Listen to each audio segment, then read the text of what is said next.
guitar with a lovely Courtney Cox from the Iron Maidens, who accidentally forgot to tune her guitar today.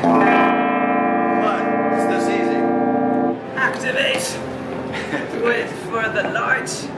And I'm in tune.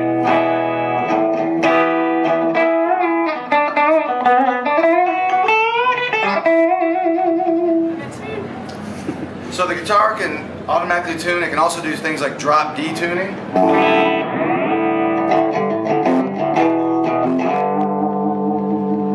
You can do drop C's, baritones, but the most important thing is that it keeps the guitar completely in tune from top to bottom of the neck all the time. You can use a capo, and as you move the capo around, it stays in tune. And be available with upgrades. So we'll have some alternate tunings, some instruments, and pickup models that you'll be able to download and then put into the guitar and use your MIDI pedal to switch between the patches.